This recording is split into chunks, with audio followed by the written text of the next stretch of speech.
Hello, viewers and listeners, and welcome to a discussion that will revolve around BPS Measure number 1 that will be voted on in the upcoming election on June 9th. My name is Kyler Olson, and I'm a teacher at Lincoln Elementary, which is part of the Bismarck Public Schools district. While I'm certainly not a politician in any capacity whatsoever, I've personally been interested in getting as much detail as I could and information on this measure as we quickly do approach that June 9th date. I felt that the best way to become more informed and familiar with all of this information was to have some important figures join me in our Bismarck Public Schools district. So today I'm lucky to be joined by the Superintendent of Bismarck Public Schools, Dr. Jeff Fastnacht, and hopefully along the way here in a few moments, the Principal of Wilmore Elementary School, Jill Vallejo. So before we get into all the fun and informative stuff, Dr. Fastnacht, how is your first couple days of summer, if that's what you want to call it, after the graduation wave hits you and goes past? How are we doing as we enter the last couple of days of May? Mr. Olson, I'm not in a suit, so it's definitely summer hours. We're definitely in suit attire, and it's going to be 90 degrees a day. But no, the pace of school definitely slows a little bit. Just some of the chaos of the school year and the things that you and I have to navigate slow down a little bit so we can focus on kind of wrapping up a school year and then begin quickly planning for next year already, which we've been doing for months, but really start to ramp that up. So, but it's a summer pace. It's different than the school year pace.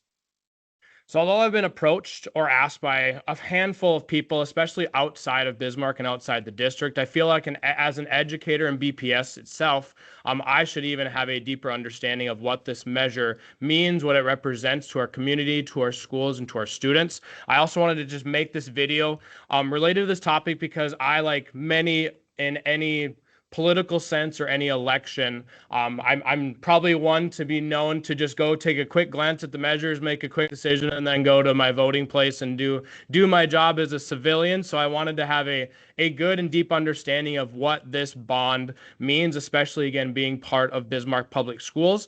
And I know you have done the best you could on social media to invite people out to different coffee shops, and I know the comment section is loaded with a bunch of people saying, well, I work on that day, or I work on that time. So hopefully some of this information can get out to community members so we can continue to get that information out. So Dr. Fastnacht, as maybe we'll wait for Mrs. Vallejo here.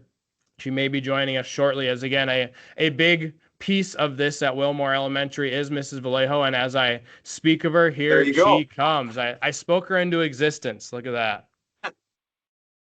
She just magically appeared, Kyler, just like that, just popped up. Go. Well, also joining us this morning.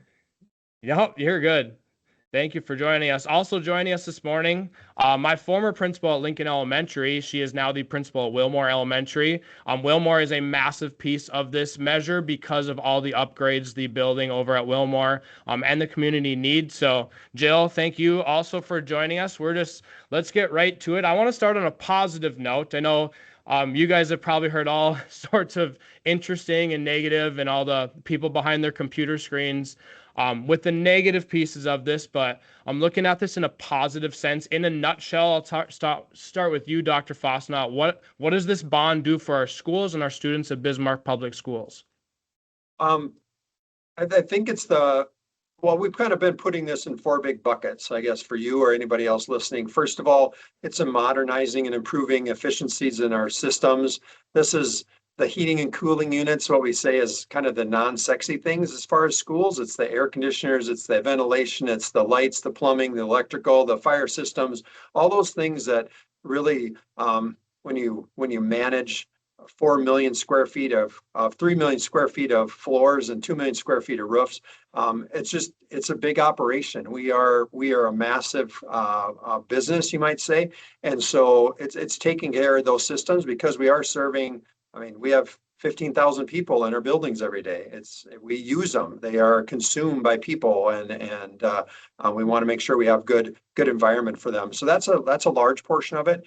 Additionally, we want to keep students safe and supported, and the modernizing Jill's going to see in her school, Wilmore. You're going to see safety and security also at Wilmore. You're going to talk about a line of sight entrance. So if you walk into Wilmore now, you kind of walk into the hallway. Unlike your school you're in, you go in a secure office when someone goes and visits Lincoln. But when you're in Wilmore, you kind of, once you're buzzed in, you enter the hallway. And we have several schools, more than a handful of schools that still have that older design. I think they're safe, but they need an upgrade. So you're going to see that in there. You're going to see additional support spaces for student support services, special ed, OT, PT, counselors, social workers. Again, I don't think schools built in the 50s, the 50s, 40s were designed with those places in mind. Schools changed, schools changed. So we're doing that. You have a little bit of some equity work between our high schools. There's some projects at Century that just make them very comparable now with BHS and LHS as far as learning spaces. So you're going to see that. It's a large portion of the work.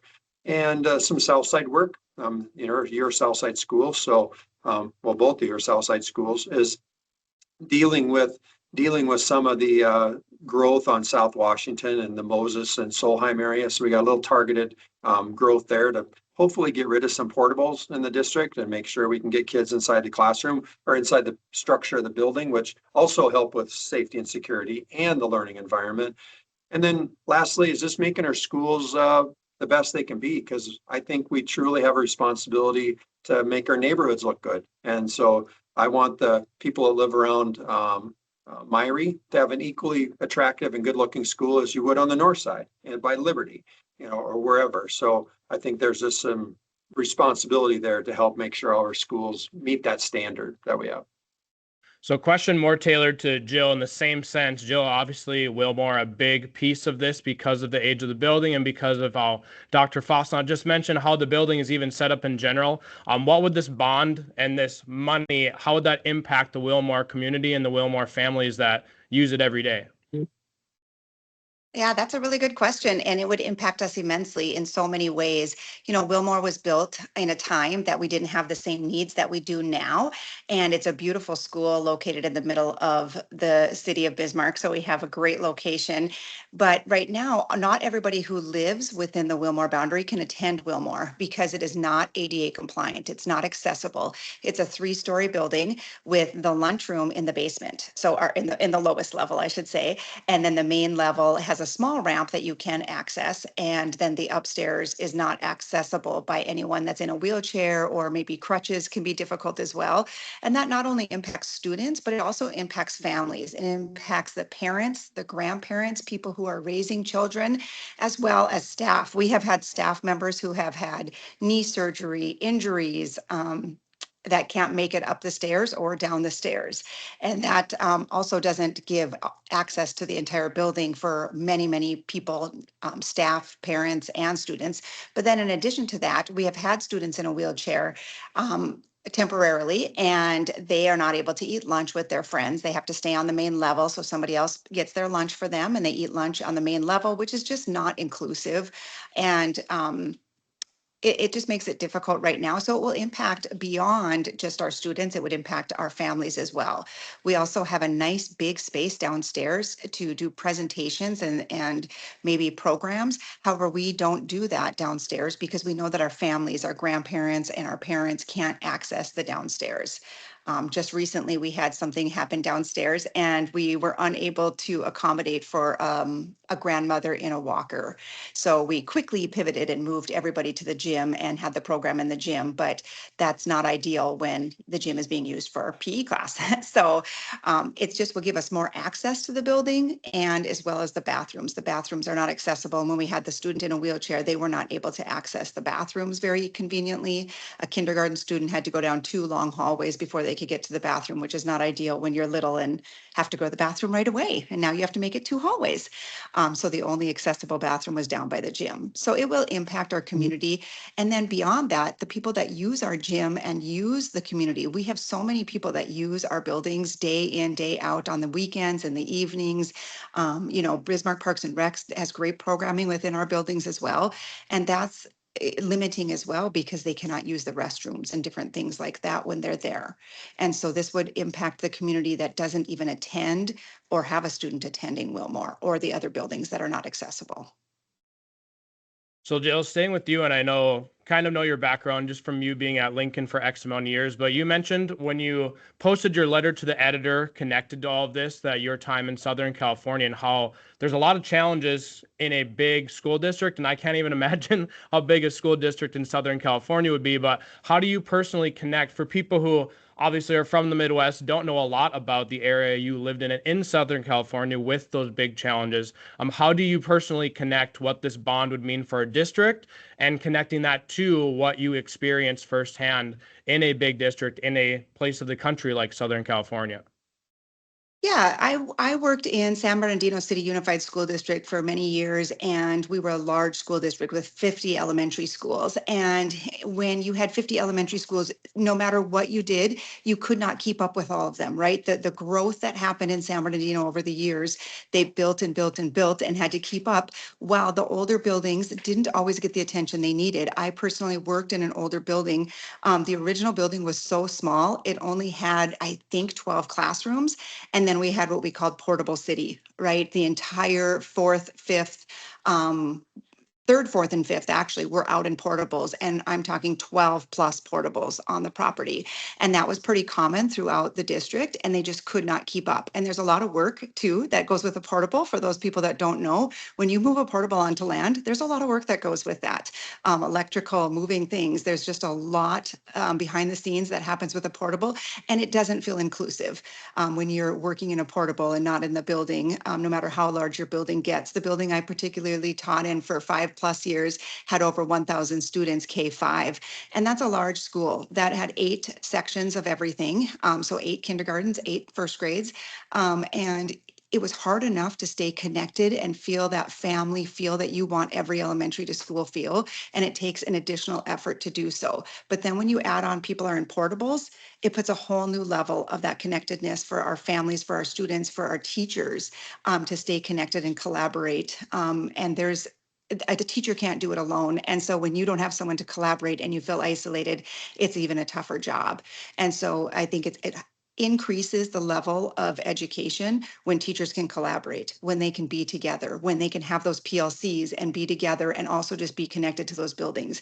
And when you think about the large school systems that can't keep up, I mean, I don't have a solution. They can't. I don't know what San Bernardino would have done, but there was a definite gap between the newer buildings built and a building like I was in. I was in one of the 1970s building with 12 plus portables.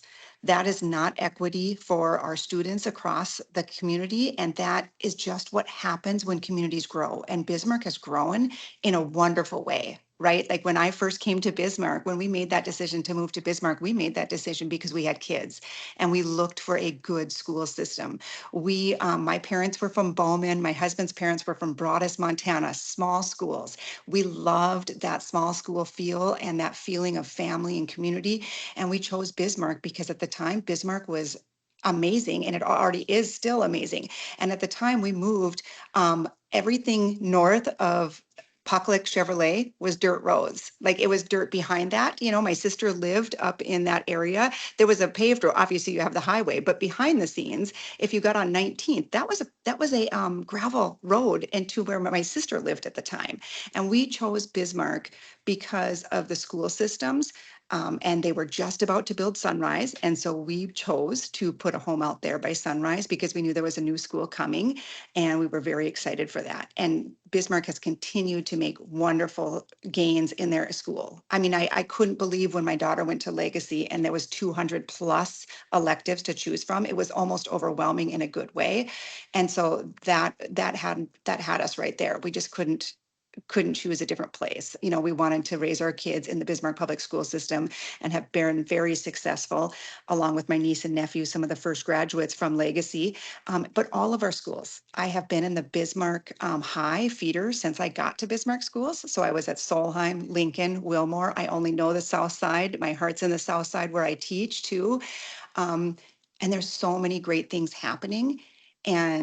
But facilities do matter. And people think that facilities, well, you can teach, you can be, yes, we have amazing teachers. We have amazing teachers. We have amazing students, and we are knocking down barriers. The peer-to-peer program is all inclusive, and we have so many inclusive pieces, but you can't forget that we have barriers that can be easily fixed, like adding an elevator to a building like Wilmore. And it sounds, I mean, it's not an easy fix. It's $1.6 million, but it's needed, and it can build on that inclusivity in our communities. There should never be an opportunity that would keep anybody from going into our buildings and seeing our programs and seeing our kids and being part of the school. And right now we have that barrier, and it just shouldn't be. We shouldn't have a grandparent who can't get into a program, or a student who can't go to their home school with the friends they play in their neighborhood. And so those big schools and those big districts see those challenges. And like I said, there's not a fix necessarily, because things happen and our schools are built in a time. And when we build our schools, they're built for the time that they're built, right? In 1970s, that wasn't even a thought. But now we have different needs, and we want to be inclusive, and we want to meet the needs of all of our students, pre-K through 12 plus, our life ed program as well. We want to meet the needs of all of our students in Bismarck. And this is the only way that we can do it. And I've also heard things where people have said, well, in the past, yeah, hindsight's 2020. You don't know. We didn't. I mean, I think back to the COVID days, and we didn't know. We didn't know. We were doing the very best we could with the information we had. And we got one-to-one Chromebooks because we needed it at that time. Absolutely. And so we made decisions based on the need at that time, and no one can see the future. But one thing I can tell you is the future is going to need accessible schools. The future is going to need a boiler system to keep us warm, because North Dakota weather is not going to change, right? So these things are a sure thing, and they need to be done so everybody can access the schools and be part of the amazing things that are happening in the Bismarck Public Schools. On the topic of portables, coming from a teacher who taught in a portable, is probably one of the toughest years of my career, and it really had nothing to do with the kids that were in the portable. And we have portables at many different schools. I drive by Solheim and South Bismarck and see several of them. Dr. Fastnacht, I'll get your thoughts on kind of the portable party we have in BPS. As one year it seems to be getting better, and then all of a sudden Solheim has 5 of them out on their playground. So Dr. Fastnacht, any comments on the portable situations?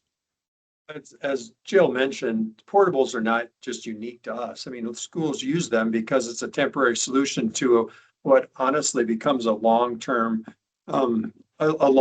problem, and schools just can't go find money to go build on and add on to a school, just like running to the bank and do that. We're a public entity. We need voter approval, and it doesn't matter if you're in North Dakota, Bismarck, or even outside of state. Very similar. So you run into those same problems. So we have less portables than we did a few years ago. We actually have a master list of all the portables, but it would still surprise people. I think even you have a fitness and health class that's in a portable at Century. Most people don't know that exists, but it's a very crowded little portable with a bunch of treadmills and exercise bikes in it. All the way down to, like you said, you go down south side to Solheim or Moses, you're going to see portables down there that I believe when they came into play, and that was before my time, but were perceived to be a temporary solution to enrollment growth. that enrollment's not going away. And we have on our website, we have a projection for future enrollment for the district. We're a little bit smaller in the elementary school, but when you're 100 kids smaller across 18 elementary schools, that's 18. I mean, that's 10 kids. I mean, that's just, you don't even notice that in a building. So the enrollments we have at Solheim and Moses are not going to change. So as you say, kind of a Bismarck portable party, the kids are not going to go away. We're going to have this enrollment for a time being. My issue would be, as like Jill said, is there's a disconnect when you're in a portable. You appreciate that, Kyler. You've felt that when you're outside the building. There's a disconnect socially and environmentally from the rest of your school.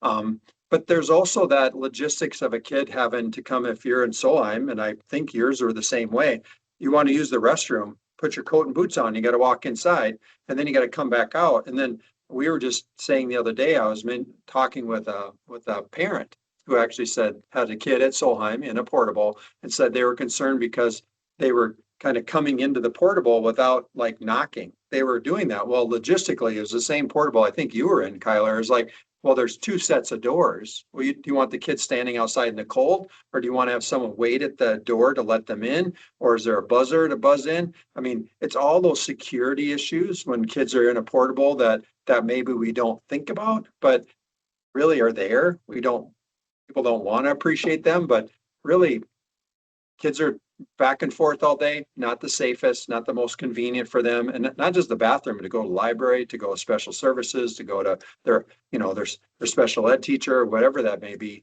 But then it's that idea that really anybody who wanted to, and we live in a great community, haven't had a problem, but you could walk yourself up to a portable, knock on the door, and really probably just enter it, right? That's not the same level of safety and security we'd have for all the rest of the kids. So for both those matters, I think we want to reduce them the much as we can. I would tell you, are they going to go away completely? Probably not. We're not going to get rid of every one, but if we could get rid of them at Pioneer, if we could get music out of the portable in Pioneer, get music out of the portable at Liberty, get our kids out of the portables in Moses and Solheim, can we get the portable off of Century? These kids are not going to go away. Let's get our capacity to match where our kids are. So many great reasons to vote yes on this bond. Obviously, a majority of comments people make against it are having to do with taxes. So again, a question you've probably answered 40,000 times in the last 2 months, and you've probably heard plenty of it, but what does this bond mean for taxpayers, and what will this cost annually, whatever the schedule looks like in the tax department of all this situation? Everybody wants to talk about taxes right away, and I get it totally. I mean, I think, as I've said, there's not a person on this call, or probably anybody that's going to listen to this, that just loves paying taxes, right? So I absolutely respect that. To me, taxes are a value discussion. What am I going to pay for my fire department? What do I get for my fire department? What do I pay for police? What do I get for my police?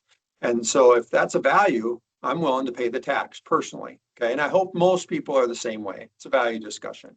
For $127 million to update your schools, to improve the things that Jill was just talking about, to improve the safety and security of our kids, to get our schools designed for the services we have in them today.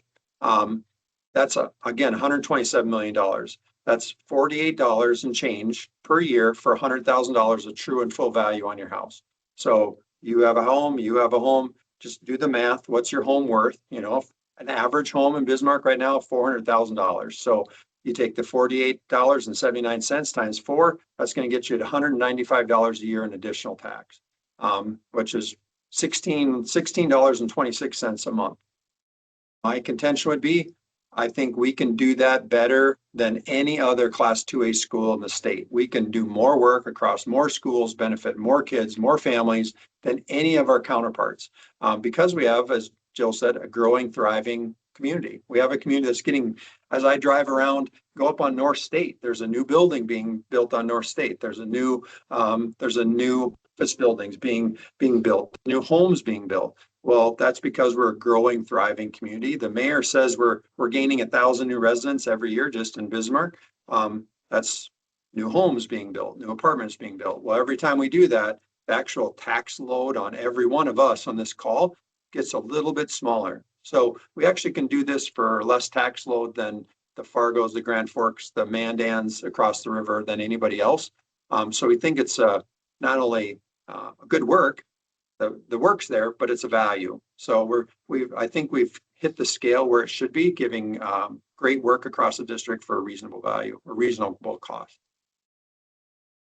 So along with all the tax conversation, just in talking about this topic in classrooms and PLCs and PWCs, along with educators who are actually in BPS, you posted a graphic based on BPS tax and spending related to more of the total mills requested by the district. One thing from the graphic, and I don't have it up right now to share, but it did involve school districts that have over 2,500 students in it, with kind of this new terminology that a lot of young people in our building, I guess, weren't really familiar with. We all know what taxes are, but the whole mills conversation kind of spun a few discussions out of control in different PLCs and different school conversations. But can you kind of explain what that even means, the mills, especially within the bigger district of the state? Well, mills are wonderful. Mills are a great thing. I like mills, but I get to work in mills all the time. So most people hate mills. Okay, they have a hard time assessing them because they're a little bit different in every place you're at based on the valuation of the taxing entity. So they get to be a little bit unique, but at the same time, mills are how the state sets those guidelines. Counties can only assess so many mills, schools can only assess so many mills. That's how they throttle taxation, is usually by setting a limitation on mills. But when you look at mills for Bismarck, which this year I pulled it up, is 106.45 mills. A mill works by taking the value of your home, true and full. You're going to cut it in half. So a $400,000 home becomes 200,000. And then the calculation on your personal home is 9% of 200,000, which is what, 18,000, if I do my math right. You take 18,000, you divide that now by 1,000. Okay, whatever you're going to got to doing your math on your calculator, and then you multiply that by 106.45. That's how the math behind a mill and how it works. What we are saying is that compared to those Class A 2A schools over 2,500, even with the bond passing, and so we add in 10.82 mills, I think is our projection.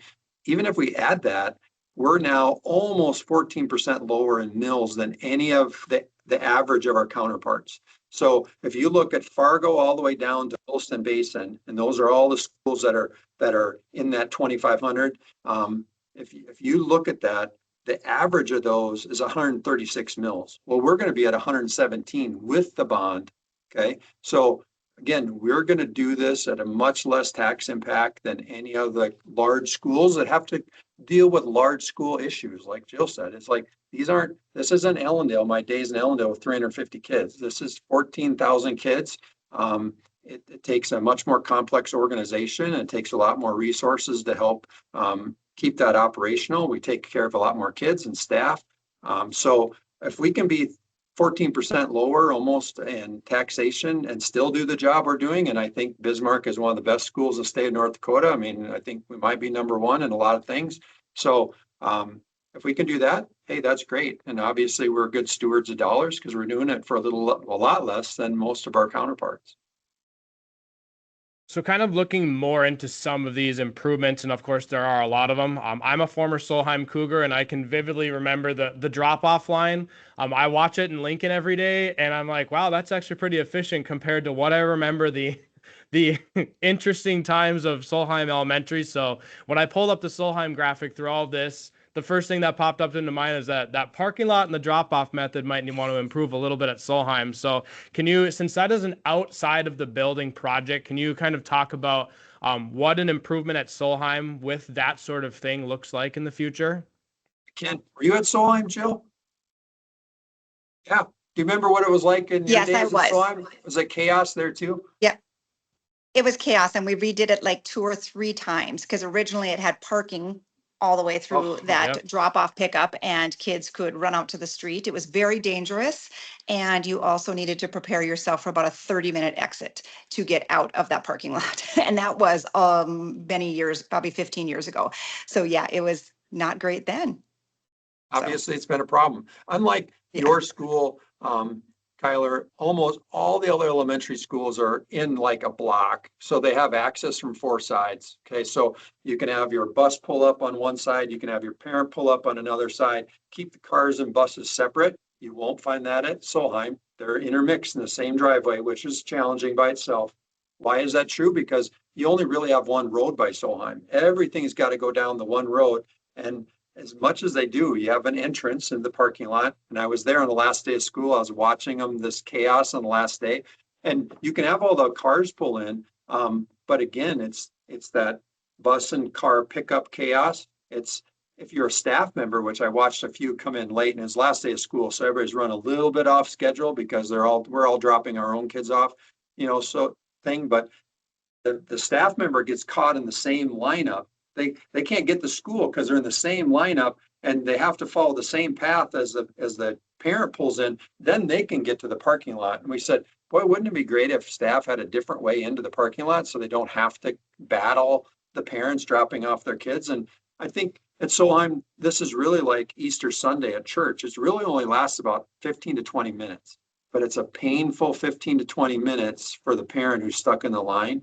So if we can improve that, our thinking is if we can get the portables off the property, build those classrooms onto Solheim proper. We want to add some multi-purpose room space to Solheim because they're kind of bound by one lunchroom / PE space. So if we can add on to that, that helps them operationally. Get some more front office area to improve their front office and security posture. But if we can do that, now we have additional property kind of between the front door and the ice skating rink on the north side of the school that now allows us to say, okay, now let's put a bus loop in there. Let's get the bus loop on that side. Let's figure out how we can get some staff parking so they can come in and not have to fight the parents getting into work. And now let's improve. We've even talked about with an engineer, maybe reversing the circle or whatever, so we can make sure kids and parents can get through there easily and try to improve it the best we can. So we're not fighting each other as we're trying to drop off kids or pick up kids. Well, there's my campaign for you for all the Southsiders right there. Fix Solheim. First on the list. Solheim.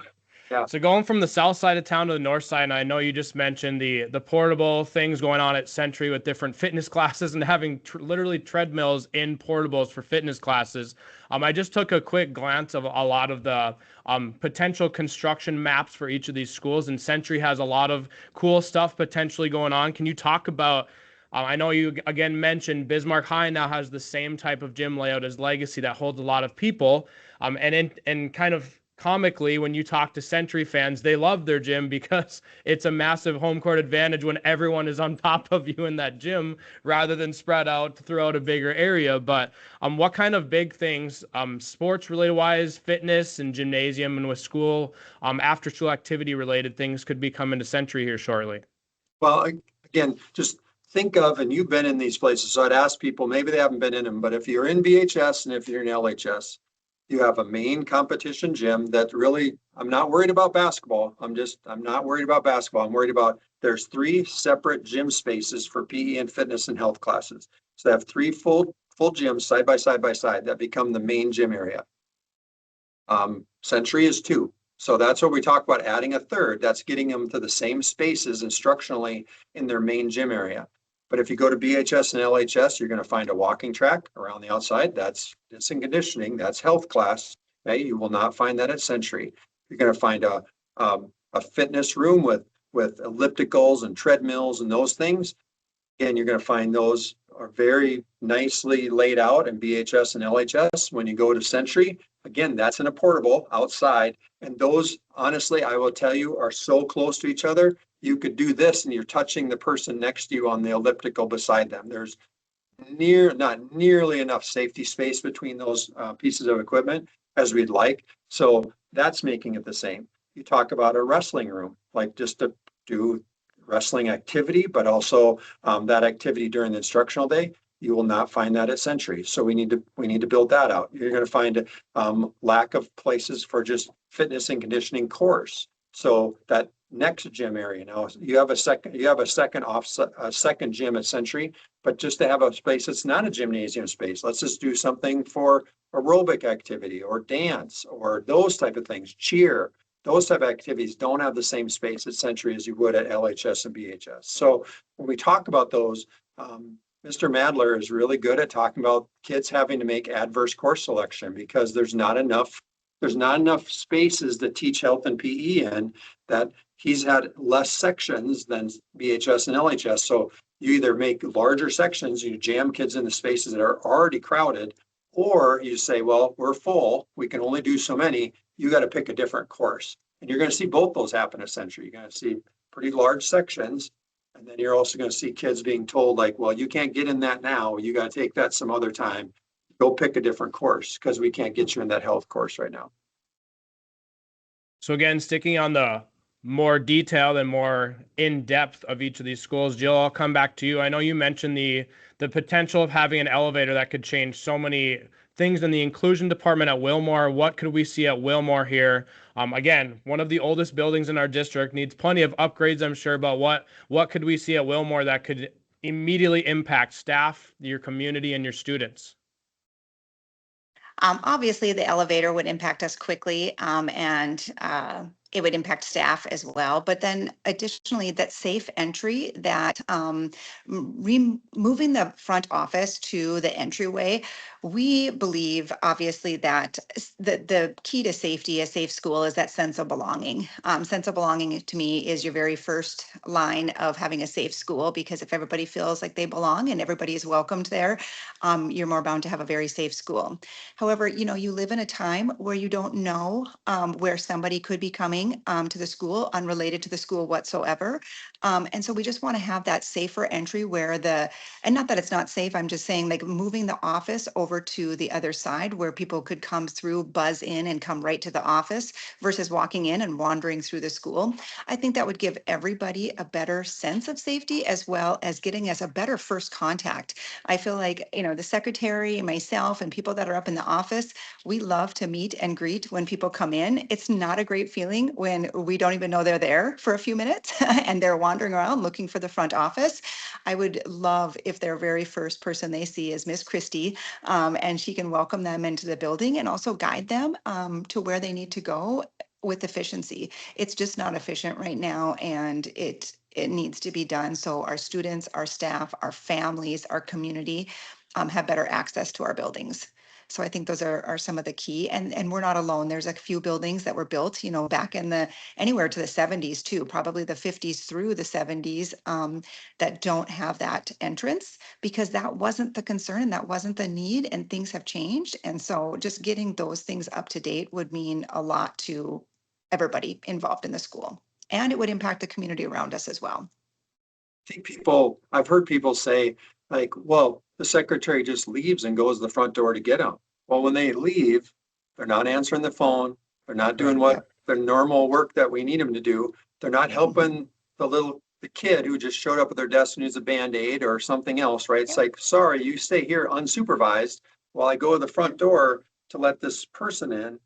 I mean, you can see where those things for a secretary even too, I'm gonna stay with the kid. I'm gonna buzz you in, come on in, I'll see you. But like Jill said, it's that minute or two that they don't get interacted with directly. I'd rather have that happen in the same place where you can have eyes on the visitor coming in and help the kid at the same time, because we all work in schools. We know how chaotic an office is. It's busy. It is busy. And there's not enough hands on deck to be able to do both those things at the same time. Right. They can continue to multitask, but in a more personal, friendly way, I think. Yeah. So. Mm-hmm. So I've reached out to several educators, just so this wasn't me rambling off questions off the top of my head. I didn't get a lot of questions. I think a lot of teachers either educate themselves or just they work in BPS, so they're like, well, I'm just going to vote yes because it benefits our community and our kids immediately. One teacher at an elementary school in Bismarck, again, didn't necessarily have a question, but they said, name another tax that citizens have to pay that we will all see a return on immediately. It impacts our community, it impacts our students, and it improves our buildings. I do not see a downside of any of it, but I do hope they include updates throughout the projects to inform voters in the community where the money is going. So I would imagine the school board and any admin in BPS have a plan to, as these projects, if it does get voted yes, have school board meetings, I'm sure, to update. But Dr. Fastnacht, what is kind of your plan as these construction projects hopefully move forward to update community members? I hate saying taxpayers because we're all taxpayers. We're all community members. Correct. And so what is kind of your plan to show how the spending is going, show how that is impacting our schools on a monthly basis as time moves forward?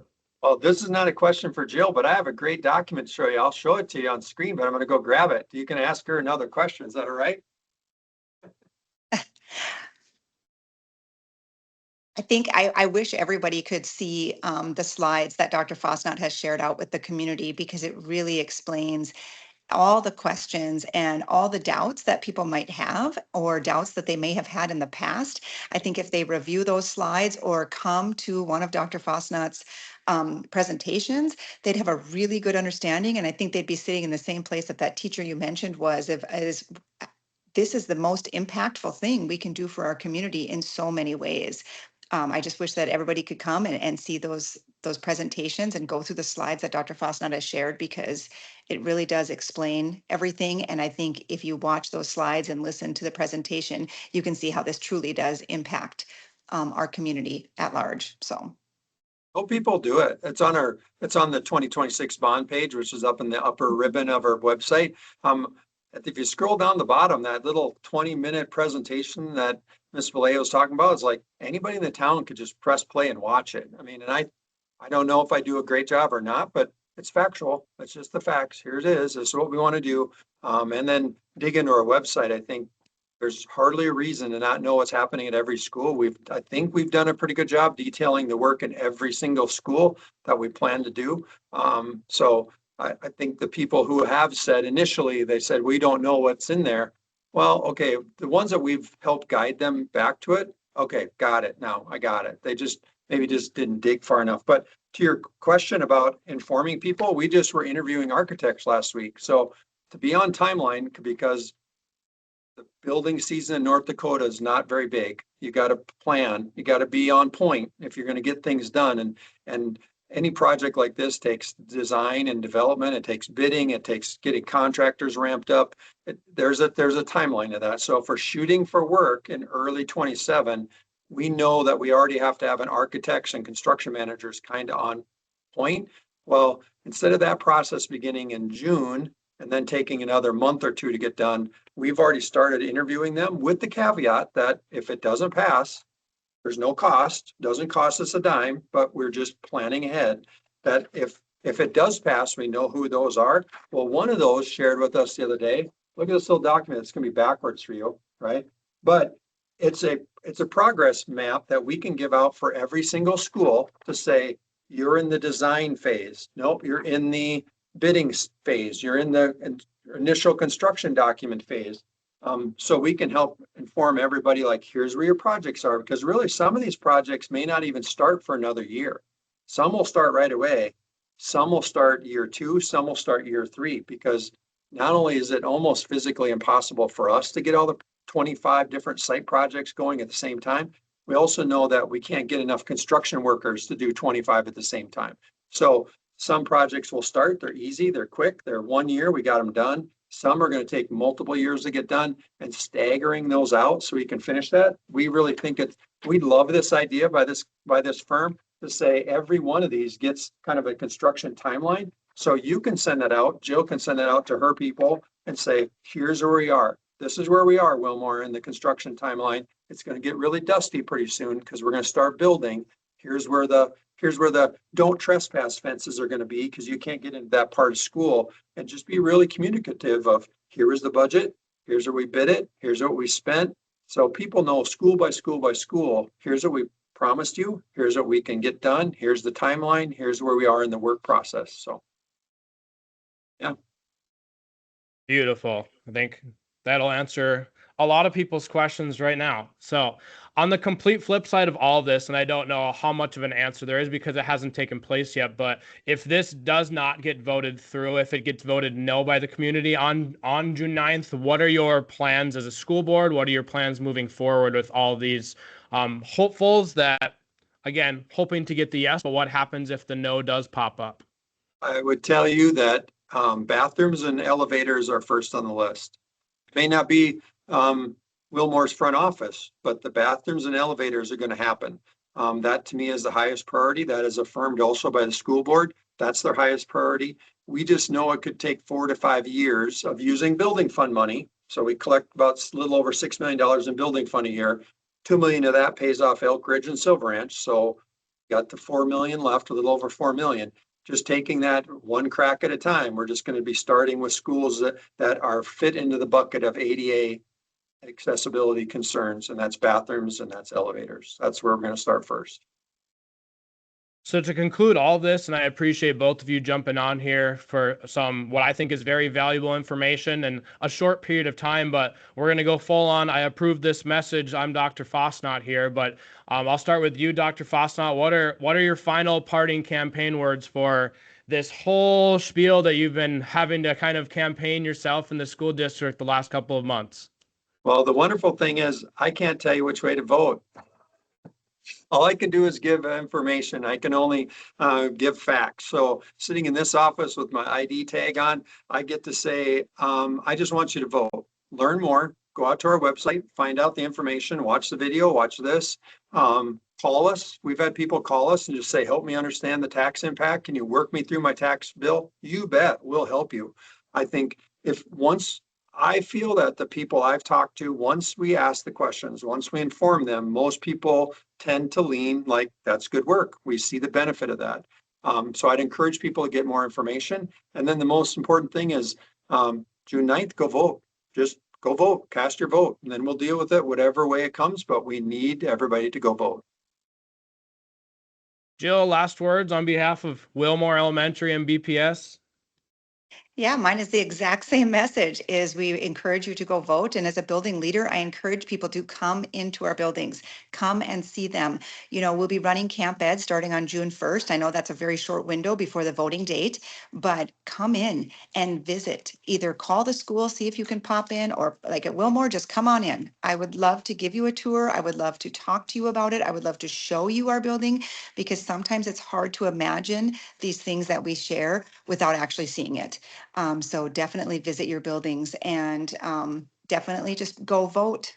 Definitely, that's what we need people to do is vote on those days and inform yourself. And if that means going to buildings, I would love it. I would welcome you with open arms to come to our buildings and check them out.